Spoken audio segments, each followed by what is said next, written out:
Hey everybody, this is lecture 6.1 on double integrals. This is the start of the last chapter that we'll cover in this course, which mainly focus on techniques of integration in multiple variables, and will mainly be trying to build up to an application to probability theory that we studied earlier in the course.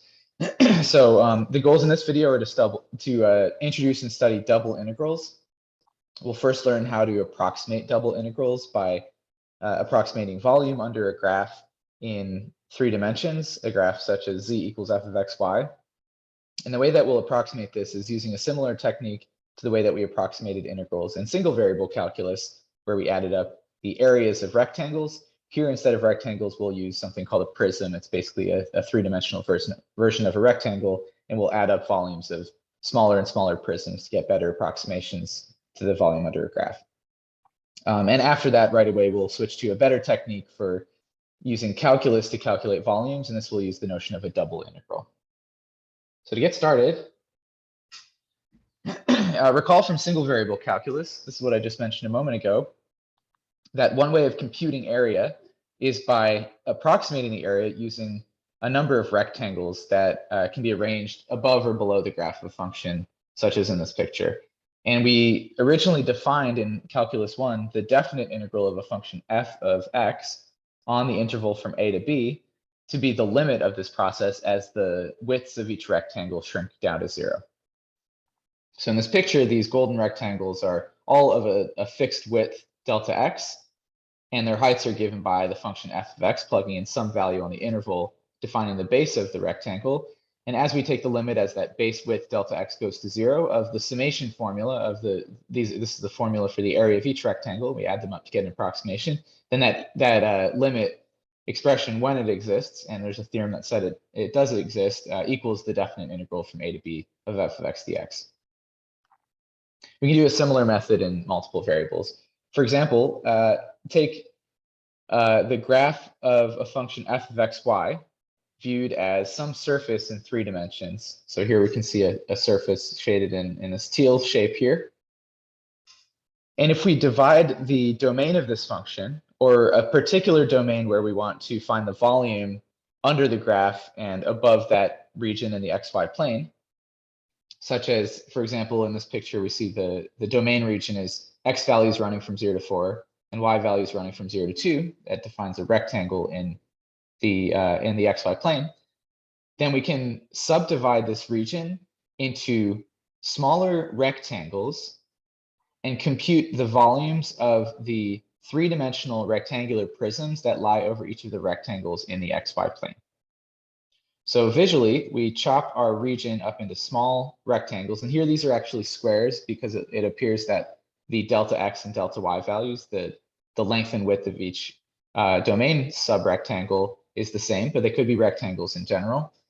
Each of these rectangles defines a prism by choosing a point somewhere on that small rectangle and following it up to the function to get a height, and using that height to give a flat height to define a length, width, and height, or length, width, and height, and therefore volume of this small prism.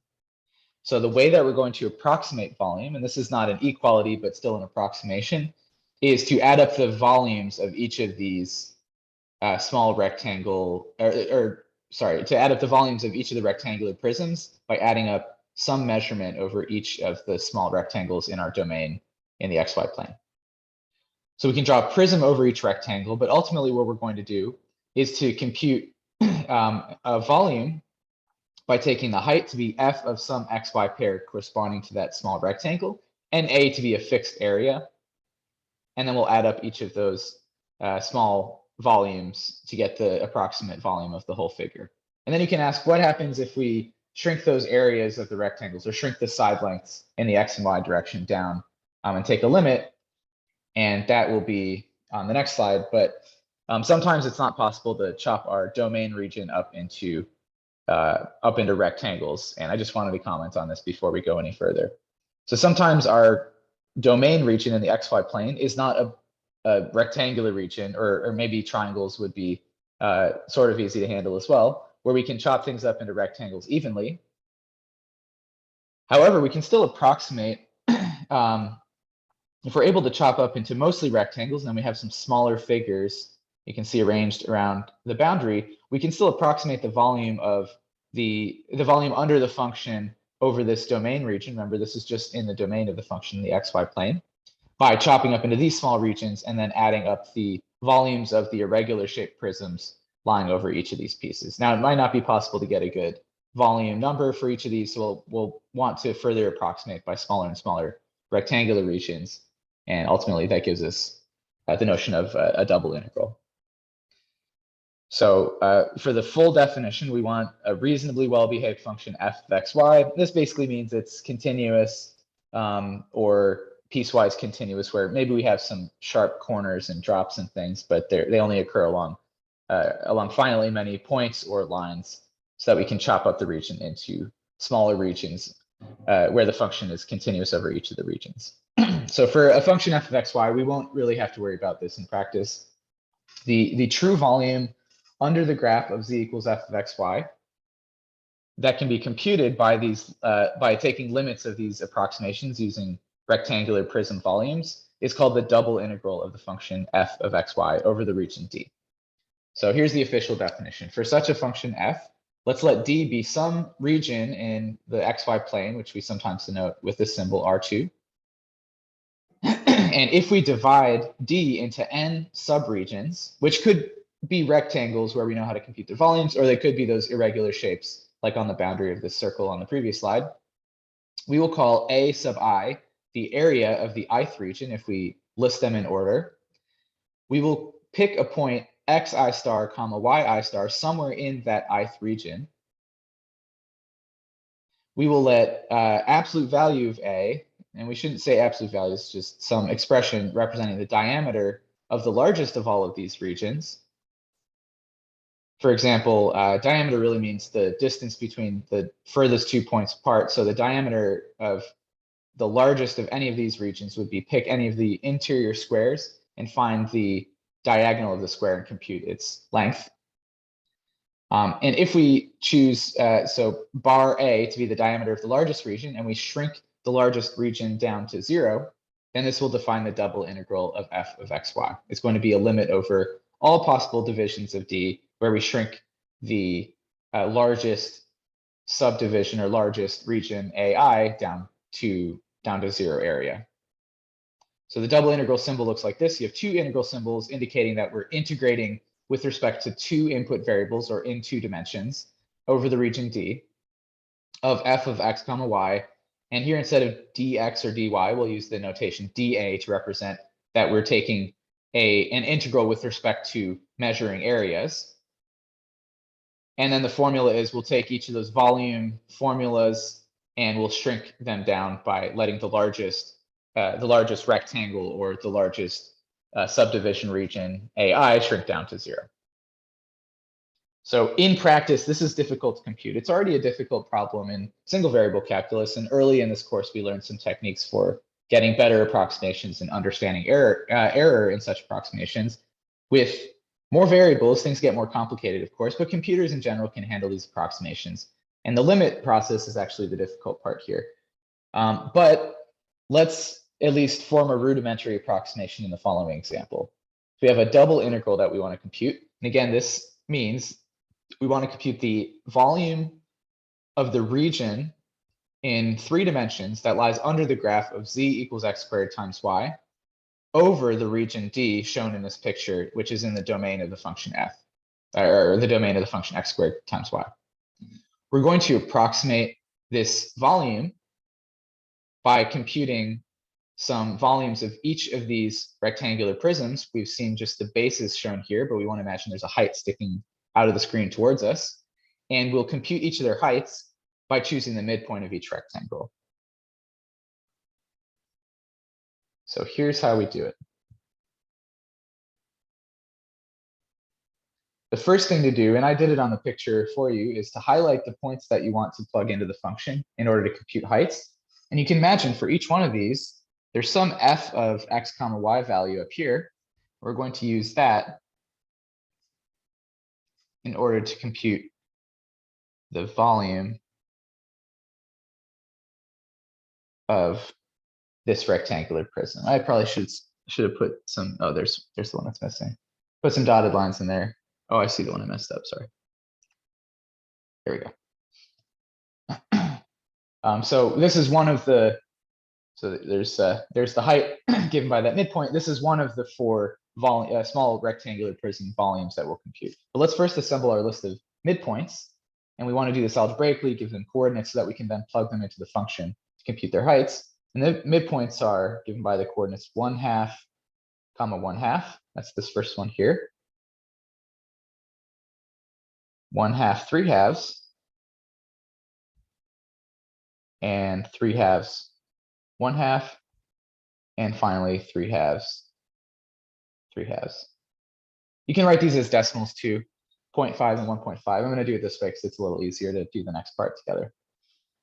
So our formula for the approximation, this is something like a rectangular approximation, but it's now in 3 dimensions using volumes to this this definite double integral, is we're going to add up the volumes of each of these 4 rectangular prisms.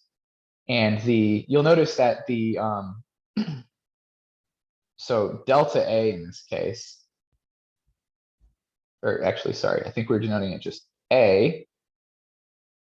I'll write it up here. A is the area of each of these small rectangles. Well, each of the rectangles has width, 1 unit, and height or length, or the y direction measurement is 1/2. So each of these has an area of 1/2.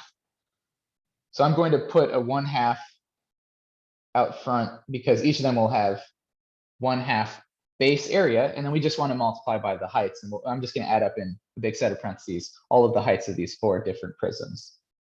So each of the heights are given by plug those x and y coordinates into our function x squared times y.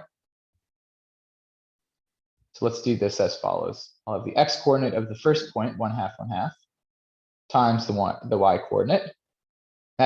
So together, this is, if we multiply these expressions, this gives the volume of this bottom left rectangular prism.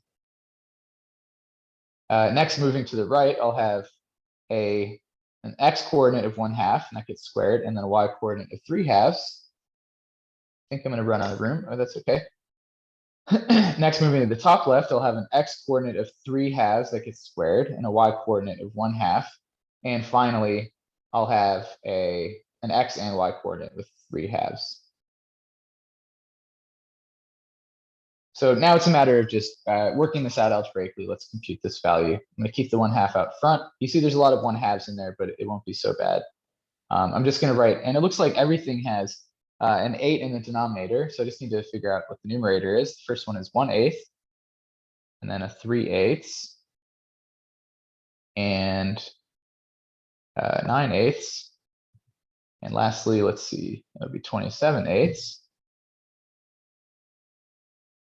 And if you add this up carefully, looks like you should get, let's see, 40 over 8, which is better known as 5, and then we'll multiply by 1/2 at the end. So the total volume under this function x squared y over this region is approximated by the number of 5/2, or 2.5. That's just an approximation, because this, if I go draw the function up here, I don't really know what it looks like without graphing it with a computer. It's going to look something like this. And what we just did is approximate, using flat-topped rectangular prisms, the volume under this wavy-looking figure here. But there's something more complicated going on. And if we used smaller rectangular base areas and computed those volumes in a larger set of midpoint lists, then we get a better approximation in general. Taking the limit of that process would be difficult because you'd really need some knowledge of a general formula for these volumes, but this is good enough for our purposes right now. In a moment, we're going to learn the calculus way of doing this, just as we have the fundamental theorem of calculus in Calc 1 to solve our integral problems. We'll have a similar technique here. All right, so this is where we're going to put calculus to work. We, in single variable calculus, have the fundamental theorem of calculus, which allows us to compute volumes directly using antiderivatives of functions just evaluated at endpoints. And essentially what we can do in 2 dimensions to compute a volume is we can compute areas of cross sections perpendicular to the x-axis. And again, these are not level curves, but these are cross sections where our planes sort of scan through our 3-dimensional figure. And if we want to put calculus to work and compute volumes of our figure, thinking of the one variable situation where we want to compute just at the endpoints of a figure using the antiderivative, we can treat each volume slice as its own single variable area integral. So I'll give you a figure of this to picture in a moment, but imagine that we have a single variable function a of x denoting the area of the cross section at each x value. Now the area of the cross section may depend on what the y values look like as we scan left to right in the y direction, but just scanning in the x direction, this will assemble to give us the true volume of the shape. And we already developed this technique early in the class using single variable calculus. Now, a of x is itself the area under the cross-sectional curve. And in a particular cross-section, if x is held constant, then the function f of xy that gives the height on the graph in 3 dimensions is only a function of y. If x is held constant, then this is a single variable function once again. And this means that the area at the slice x, a of x, can be computed by integrating that single variable function against the only changing variable is y. So without looking at the integral bounds a, b, c, and d in too much detail, what we have is that the total volume of some 3-dimensional region can be computed by integrating our area function as we scan through the possible x values describing that region. And furthermore, each of the areas in our function a of x can be computed by integrating only in the y direction, fixing that x value to be a constant, and integrating the area under the graph in that cross section. And performing this computation in 2 steps like this calculates what's called an iterated integral, which we're just going to call a double integral in a moment. Anyways, an iterated integral is an integral whose inside function, or whose integrand, in this case, a of x, is itself computed by another integral. And iterated just means do some procedure 2 or more times in a row. What we're really going to do is compute each of these integrals by themselves as a function of y, or rather integrating a function of y, produce a function just in terms of x, and then integrate that function in terms of x. I think this slide doesn't have enough visuals, so here's a visual depiction of what's going on. So hopefully lock into your brain what's going on with iterated integrals.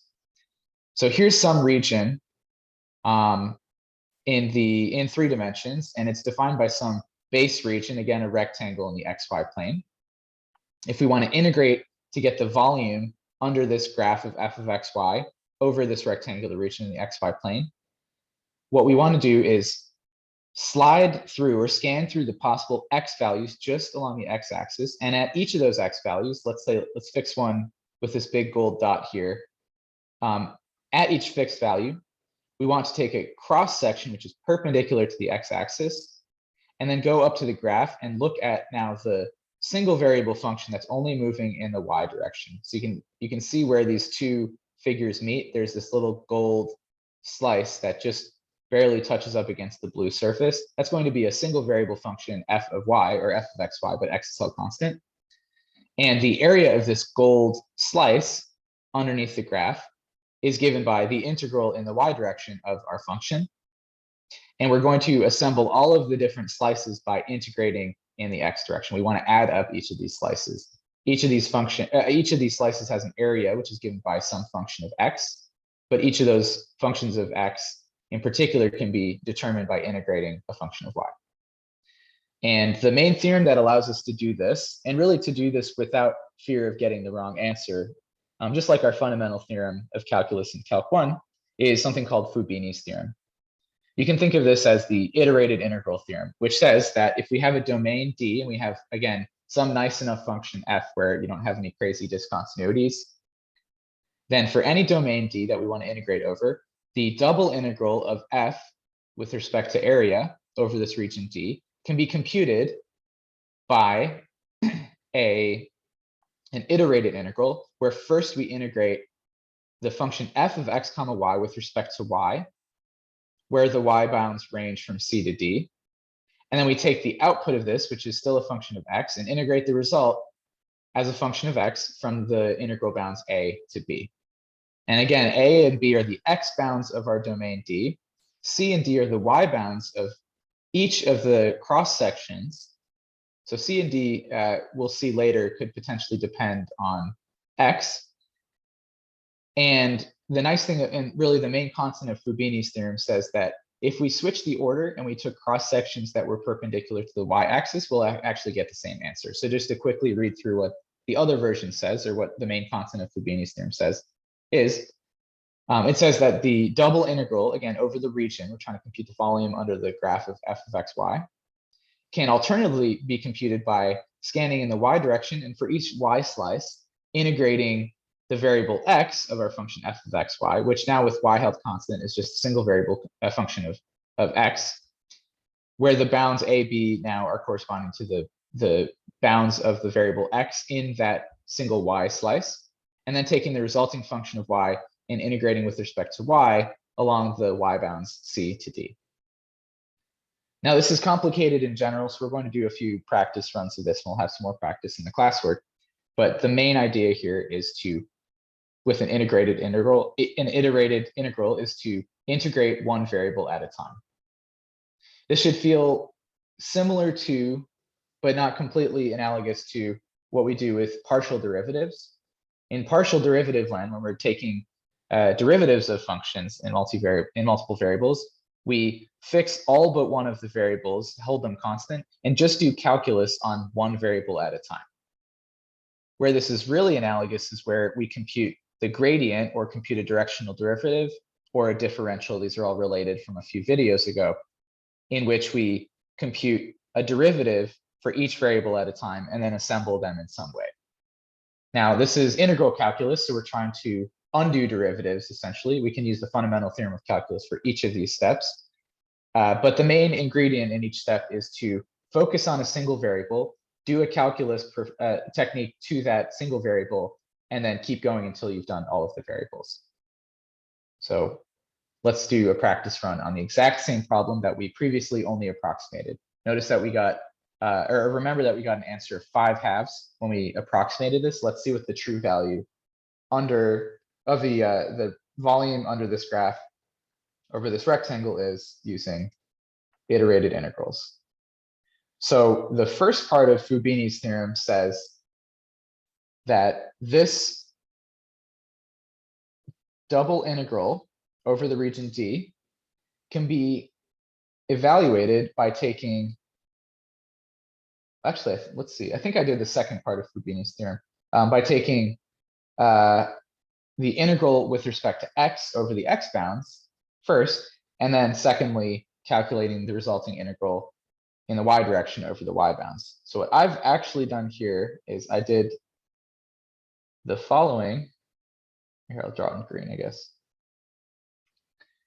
On the outside is the last variable that we'll be integrating. These are going to give us our cross-sectional slices. If I'm moving in the y direction, what I'm doing is I'm drawing some cross sections like this.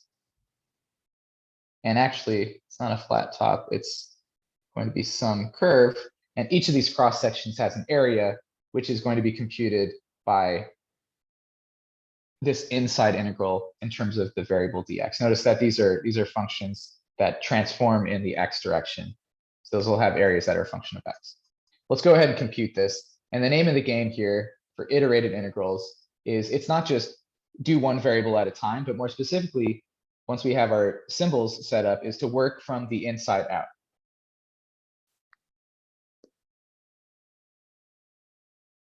So just as a reminder, when we're doing our first practice iterated integral here, we're going to work inside out. So the first step is to start with the inside integral. I'm going to leave the outside integral symbol stuff alone.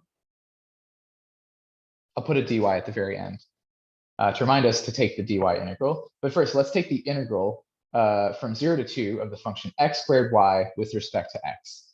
Now keep in mind, we're doing one variable at a time. So here y is held constant. We fixed some y value that we're taking a cross section of. And if y is a constant, you can imagine plugging in, y equals 1/2 or something.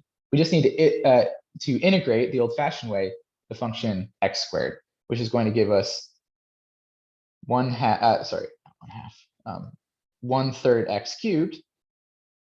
Y was a constant, so it comes right through this process. And then we need to evaluate this expression over the x bounds from 0 to 2. I'm going to add in our dy at the end because we still have to take a second integral. We have to iterate this procedure. But let's evaluate first that expression we came up with. So if I plug in 2 for x, I'll get 8/3, and then y is still constant out there. If I plug in 0, I'll just get 0, so I'm not even going to write that. And now look what we came up with. We have a single variable integral just in terms of the function, in terms of the variable y. And I can do another power rule here, get the expression 4/3 y squared from 0 to 1. If I plug in 1, I'll get 4/3. And if I plug in 0, I get 0. So this is actually the true volume using an iterated integral. 4/3 is about 1.3, well, it's 1.3 repeating. Let's call it 1.33. 5/2 was 2.5. So that was a pretty lousy approximation, it turned out, depending on what your tolerance is for error. But the true value of the volume under this graph over the rectangle shown is 4/3.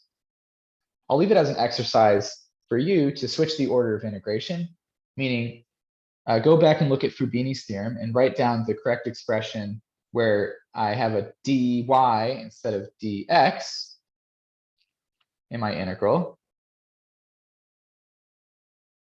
And then evaluate it working inside out, first integrating with respect to y, and then with respect to x. Fubini's theorem says that you should get the answer, you should get the same answer doing it either way. So I want you to practice doing an iterated integral by integrating with respect to y first. Okay, we'll have one more practice problem to do in a moment, but let's turn back to the slides.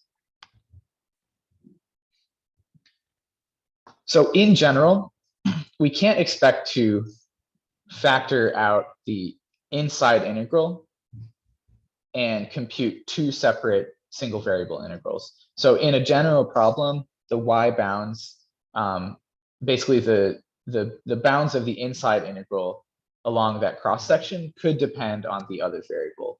And in this case, the y bounds could depend on the x variable. And in the example that we did, the x bounds could have depended on the y variable.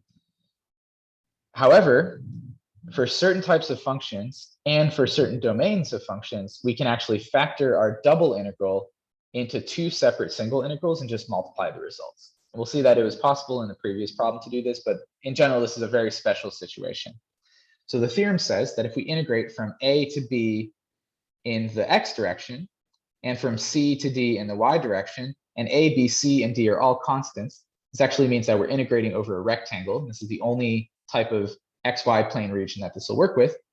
So if we have such an integral over a rectangle in the xy plane, and our function f of xy can be factored into a function of x, let's call it f of x, and a separate function of y, let's call it g of y, then in this special situation, we can split up our double integral, which is now written as an iterated integral, into two separate one variable integrals. We can integrate the f of x function just in terms of x, and the g of y function just in terms of y, and then multiply the results at the end. This theorem, again, is a very special case, and you cannot do this in general. The two important requirements here, again, are the bounds of integration have to all be constants. And in practice, this means that the region in the xy plane we're integrating over is a rectangle. On the other hand, the function that we're integrating, the integrand f of xy, has to be able to be factored into two separate pieces. We have to be able to pull apart the x and y variable pieces of the function and write it as a product of two different functions. And most two variable functions can't. It's pretty easy to write down something like sine of y plus cosine of x, which can't be factored into the product of two separate functions. But let's go back to this double integral problem that we've done a couple versions of and try to use this product rule or this product formula to compute its double integral. So because we're integrating over a rectangle, and because our function x squared y can be factored into an x function and a y function, we can use the previous theorem to split up the double integral into two single integrals. Here we have the integral just of all of the x pieces. You see that the x bounds are here by looking at the picture. The x function is here, and there's a dx. So that's all of the x stuff together. And separately, we have y bounds, y function, and dy. And this allows us to compute two separate single variable integrals. Let's do this all in one step. X squared integrates to x cubed over 3. That's going from 0 to 2. And then separately, we can multiply by y becomes y squared over 2 when we integrate, and that's from 0 to 1. When I plug in 2, I get 8/3. When I plug in 0, I get 0, so leave that alone. When I plug in 1, I get 1/2. When I plug in 0, I get 0, so that's it. And look, once again, we get 8/3 times 1/2 is 4/3. This is, again, a verification that the true area, or sorry, the true volume of the function x squared y over this rectangular region of the xy plane is 4/3. Couple more things to wrap up.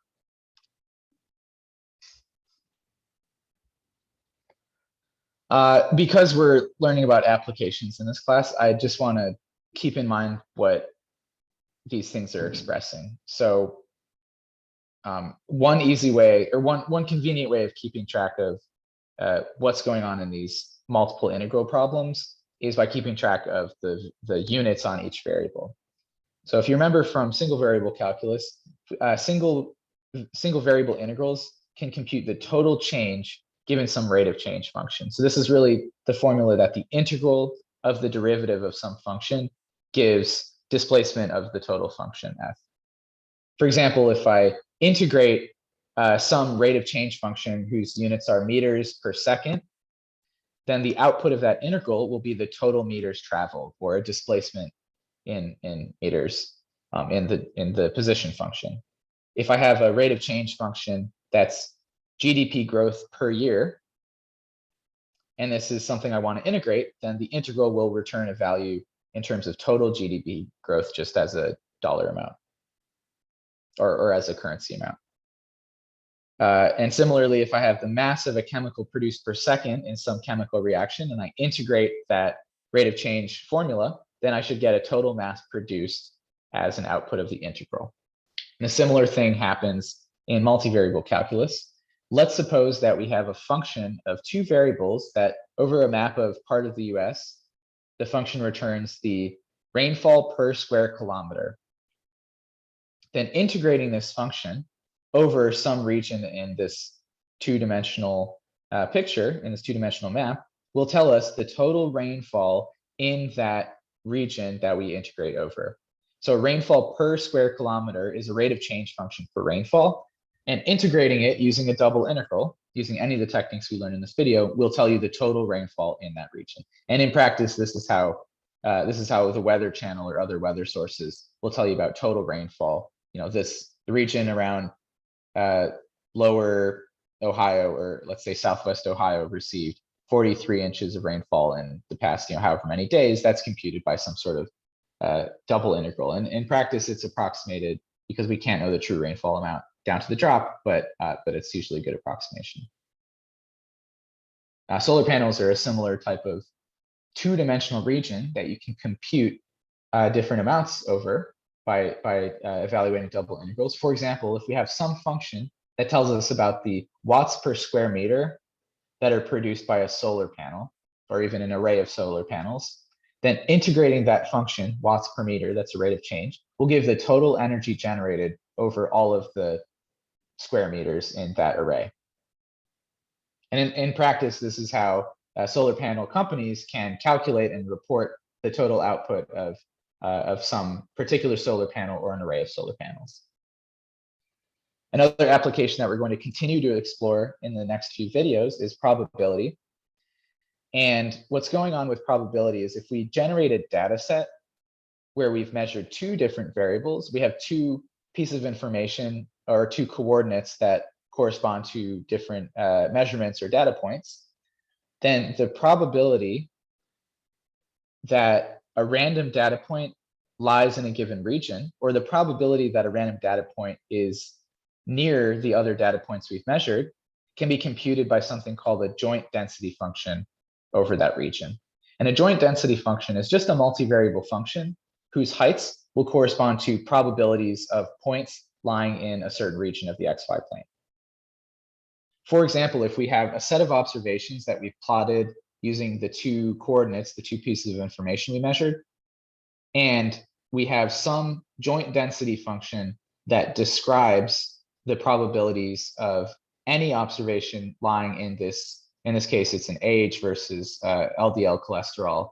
That's a typo, I think, for cholesterol, age and cholesterol graph, then the probability function will tell us how likely it is for a given age and cholesterol pair of observations to happen over the entire population that's been measured.